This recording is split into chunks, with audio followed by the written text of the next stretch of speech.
It can be a challenge to get from scratch food on the table every night. I want to invite you to join me in my kitchen as I share my tips for how I manage it without getting overwhelmed.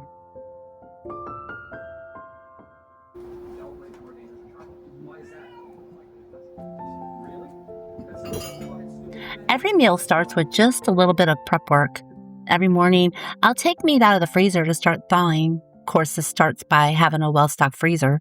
I like to pick up meat at my local butcher, and it always seems to be more affordable than if I was to get it from like Walmart or Kroger's or somewhere like that. So I like to stock up on chicken and beef and pork and all of the things. We normally go in once a month and order a big bulk order, and it'll usually get us through about a month month and a half or so. We're actually getting quite low on meat.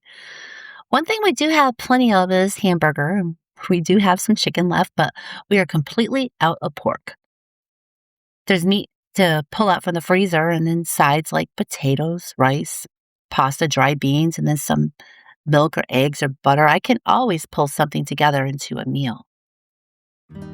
Sundays are easy because we have pancakes, which I'm making right now. I usually always have 2 to 3 days planned in my head, usually what to have planned for dinner. Our weekdays, they're pretty easy for me. Tim works all week and is only home all day on Saturdays and Sundays. So during the weekdays, I plan through the week what to have ready for breakfast and dinners on the weekend. We don't really eat lunch. We normally have a late breakfast, and then that holds us until dinner. Even if it happens to be last minute, I have no idea what to make. I know that when I get meat out and have some basics, I can always be prepared to make something. I feel that the actual time to put together a meal isn't as time-consuming as actually the thinking and planning of what I'm actually going to make. And throughout the week, I try to make ahead some pizza dough, bread, hamburger buns, dinner rolls, just things like that I can pull out from the freezer and then they're ready to go. Not really worried about what to use them for, but just knowing that these basic things, they'll always get used. I always save my meat bones and I keep them in a freezer bag in the freezer. I'm always needing gravy or broth or something, so having these bones, well, they just make it easier. And on the days where I'm busy or I just honestly don't feel like cooking, I'll pull out some meat bones, put them into my Dutch oven on the stove with some water, and I let that simmer on low all day. And I'll add to it throughout the day some onions, carrots, potatoes, or whatever I have on hand. Makes it so easy because not only do I have soup at the end of the day, but the house smells so good. Also, I have a lot of dried beans, and they're so affordable and they store real well. I just put them in my mason jars and they're ready for a quick meal. Now, lentil beans are even easier because you don't have to soak them. If you're not sure what to make with them, whether chili or whatever, just take them out the night before, get them soaking, and then they're all ready when you need them. And if the time comes and you still have no idea what to make with them, you can always just pop them in a Ziploc bag and throw them in the freezer. At least they're ready to go and you saved yourself some time by having already soaked them. That way you have beans that were cooked from dry in the freezer. Never hurts to get something started. And I found that when you live this way, just quietly preparing little things ahead, it will take so much pressure off your shoulders later. You won't be standing in the kitchen at 5 o'clock feeling like everything's falling apart because you have nothing ready. It's not about being perfectly organized or even having a full pantry stocked. It's just about thinking ahead a little bit. There's going to be days when you just don't have it in you to make dinner, days when you're just tired or life is busier than usual. And those are the days when the freezer matters. When that bag of dough or those cooked beans or even that broth that you tucked away, they're going to step in and they're going to carry you. Sometimes in the afternoon when the house gets really quiet, I will take a few minutes and I'll just look through what I have, what needs to be used and what can be stretched. and what can become something else. Like a leftover piece of chicken, you could turn that into a pot of soup, or a handful of vegetables, that can become a skillet meal. And bread dough, that can become dinner in more ways than you'll think. It's one of those where once you have it made, it's like you've already done the hardest part. Now it's just shaping it into whatever your family needs that day. One batch of dough doesn't lock you into one meal. It gives you options. Some days, I'll turn it into a simple pizza. Nothing real fancy, just pressed into a pan, a little sauce, whatever cheese I have on hand. Maybe some leftover meat or vegetables from the fridge. It's one of those meals that it just feels like a treat, but it came from something so basic. And then other times, I'll stretch pieces of dough into breadsticks, brush them with a little butter, sprinkle on some garlic powder or Italian seasoning. I'll bake them until they're golden. And that alone with a bowl of soup or even just some dipping sauce, it's so good and it makes a really full meal. And if the day has really gotten away from me, I'll go even simpler. I'll just flatten pieces of dough in a hot skillet, make a quick flatbread. No rising, no fuss, just something warm and filling to go alongside whatever I've managed to put together that day. Another great thing to do is double whatever you're making. You can always freeze the extra and stick it in the freezer. Just make sure you label it with a date. Tonight I'm making chicken noodle soup, and I have that tonight in our bread bowls. And I'll freeze the leftovers for another night. I always try to make double. Something like pizza, that's another example of this where it's a multi-step process. And if you make 2 or 3 and freeze the extras, then you don't have to make dinner another night. Right now I'm in the process of writing my cookbook, so I try to make sure I keep things simple for meals. And in order to have scratch-made meals without spending a lot of time, I try to keep things going and have things made ahead of time to freeze. I've learned that if I'm already standing here with flour on my hands, counter's already a mess. I might as well stay a little longer, stretch that effort as far as it'll go. So instead of making 1 batch of dough, I'll go ahead and make 2. One will get used right away, and the other gets worked into something for later. Sometimes I'll turn into a second loaf, or sometimes I'll portion it into rolls.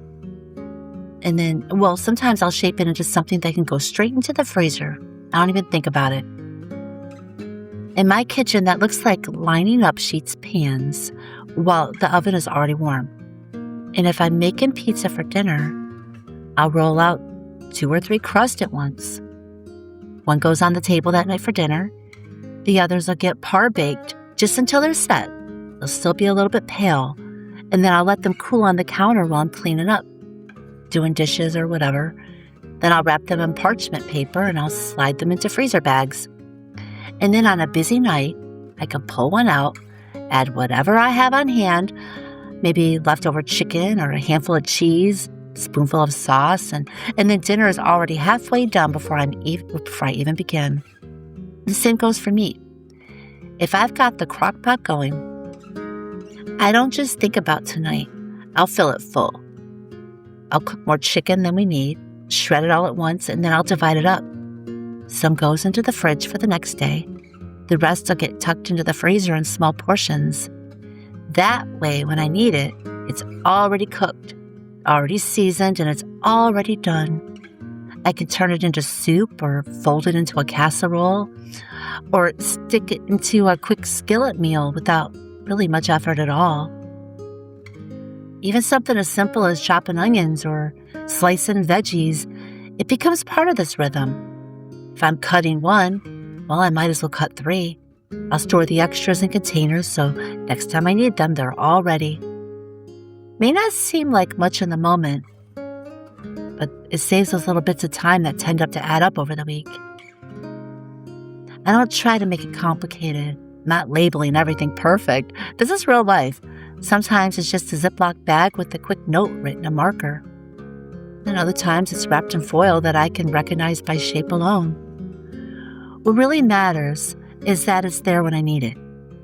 And over time, it becomes a habit. You stop cooking just for the moment you're in. You start cooking with tomorrow in mind. My next tip for getting from scratch meals on the table is to keep stocked meat, potatoes, vegetables. For the days when I'm busy, I will just pull whatever meat I have on hand, whether it's chicken or pork or whatever, in a crock pot, and then just do some basic things like potatoes, whatever vegetables I have on hand. I'll add some herbs on top, and it makes such a delicious dinner. You could serve it alongside with rolls or biscuits or just bread, and you have a whole dinner that did all the work for you. Such a simple meal. So this morning I got some chicken thighs going in the crock pot, and I'm cutting up some potatoes and onions, carrots, and celery, and let this cook for 4 to 5 hours. Then about 40 minutes before it is done, I will just add a tablespoon of cornstarch with the broth and make a slurry, and I'll mix that in to thicken it. And then by the time dinner rolls around, it's all ready. A pot roast works really well here too. When I use a pot roast, I just save the bone, and then that's another meal for another soup or stew another time. Focusing on the basics really makes dinner time less overwhelming. I try to make double when I can, and to make ahead and freeze the extra. Those are just some of my top tips and how I keep my kitchen working for me. But also learning how to stretch meals. So for example, when I have leftover meat from the crock pot, I will usually freeze in meal portions for stir fry or soup or just to add in a meat pie. Because it's just the two of us, and there's usually always leftovers that I can freeze for another time. Really hate for anything to go to waste, and I always try to find ways to keep things simple in the kitchen. For example, I'm always trying to find ways to use as few recipes that I tend to use all the time. Like, for instance, my sandwich bread recipe that I make in my bread maker that I'm doing right here. This is my basic bread recipe. I use this for everything. I've tried so many different bread recipes, and this one is just perfect. It works well for toast, French toast, dinner rolls, basic buns like, hamburger, hot dog. It's even good for pizza crust. And this has really saved me a lot of extra time, and the bread maker does all the work for me. I can remember when I first was out on my own at 16, learning to cook, and there was no internet at that time. I just jot down recipes from different cooking programs, or I would call my mom for recipes or ideas. I would cut out recipes from magazines, and I would just try new things. I guess the point I'm trying to make is that cooking from scratch is never something you master perfectly. It's an ongoing learning process. This looks different in every kitchen, but overall, it's very doable. Thank you so much for stopping by. I hope I gave you some inspiration on how to make from scratch meals without feeling stressed or overwhelmed.